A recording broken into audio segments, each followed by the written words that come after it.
Key point 1. Deep work is becoming rare by the day. The deep work hypothesis states that this skill is getting rarer and therefore increasingly valuable in our economy. Those who cultivate this skill will become irreplaceable. Deep work is scarce. Why? Well, shallow work is much easier, and the business spurs it. Even large conglomerates are not left out. Facebook, for instance, wants to launch the most extensive open floor plan in the world. More than 3,000 employees will be working on movable furniture spread in an over 10-acre expanse of office space. This stimulates constant connectivity and fast response times, encouraging employees to choose the path of least resistance. This is a shallow work-induced environment where the employees work superficially. The principles of least resistance state that employees will always choose shortcuts if spared clear feedback on the effect of different behaviors reduced to the ultimate point. If you don't produce, you won't thrive, no matter how skilled or talented you are. Cal Newport. According to Cal Newport, most workers engage in visible busyness or busyness as a proxy for productivity. As many do not know what it means and how to become valuable at work, they indulge in several industrial productivity indicators, doing things in a visible manner. It is hard to engage in deep work, while in the absence of clear goals, most employees arm themselves with self-preserving shallow work. Deep work is vital once you learn how to maximize the obtainable productivity. Deep work entails single tasking while having no distractions during a state of intense focus. As a result, you boost your performance and productivity. Studies have found that multitasking makes people less productive and that focusing on a single task at a time maximizes effectual output. Without distractions, you will get more things done in less time. You will experience higher productivity the more focused you are. And working for a while in this undistracted state has to do with attention residue. The next section will discuss more on this point.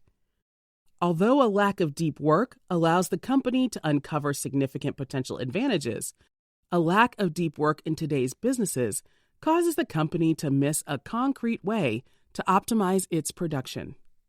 If this trend continues, deep work will keep increasing in value. Therefore, you can use the information in this book to develop your ability to perform deep work and reap bountiful rewards. Key point 2. Deep work's value is in its rarity.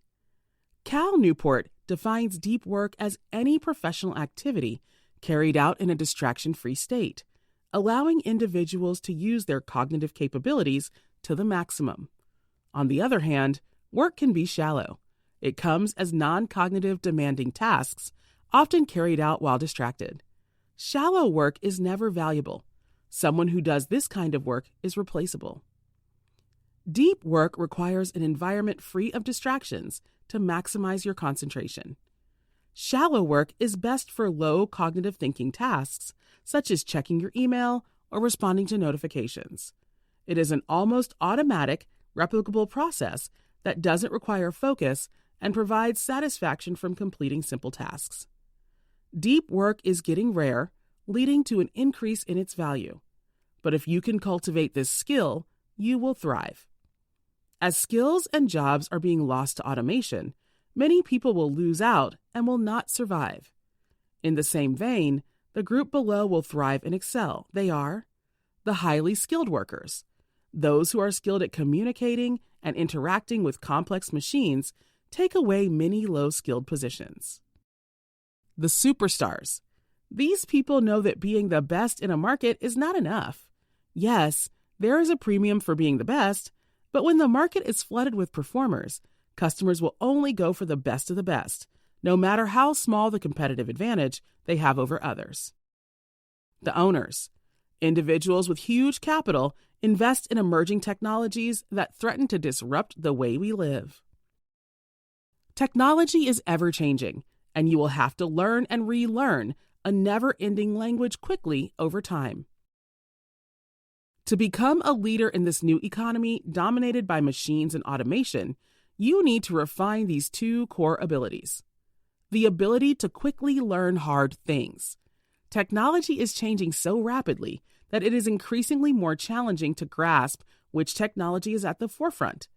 The competition uses complicated command lines, such as SQL. It is imperative to stay up to date.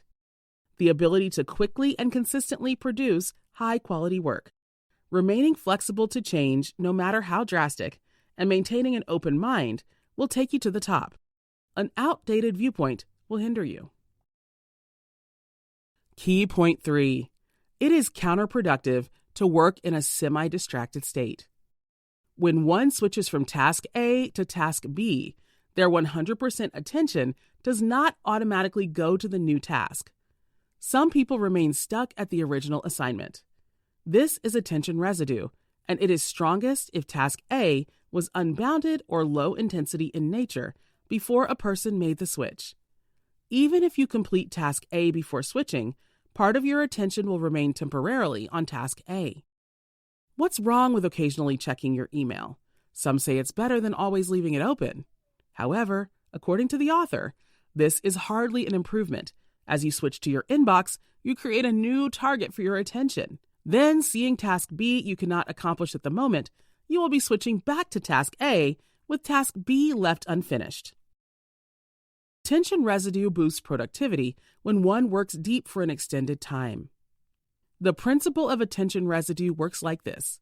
Every time you switch from task A to B, some of your attention remains in task A. Concentrating on the new task is harder, so you lose some productivity when switching tasks. Participants were asked to work on a set of puzzles in a study. The participants would first do an engaging activity by assessing CVs and picking a potential candidate. Participants were allowed to start and finish the puzzle in the second trial. Researchers tested between the two tasks to determine if attention residue was present. The findings show that attention residue hinders performance on the following task. If you want to perform at an optimum productivity level, work for long periods on a single task, with full concentration and zero distraction. Work deeply. Key point 4. The rules of deep work. Now that you know how valuable deep work is for productivity, you will have realized that knowledge is not the hard part. Rather, it is doing. Humans are terrible at multitasking because we are easily distracted. The following will teach you how to incorporate deep work within your life. Work deeply. Embrace boredom. Quit social media. Drain the shallows. Rule 1. Work deeply. Due to the amount of effort working deep requires, many do not want to engage in it. Considering our environment's culture, it becomes even more challenging to deploy. We have finite willpower. As it gets depleted, we tend to favor shallow work. Rule 2. Embrace boredom. Acute concentration is a skill you should cultivate. Like how athletes take optimal care of their bodies outside the training sessions, you need to hone your concentration skills outside your deep work sessions. If you give in to distractions every day of your life at the slightest sign of boredom, it will become challenging to cultivate the intense concentration needed for deep work.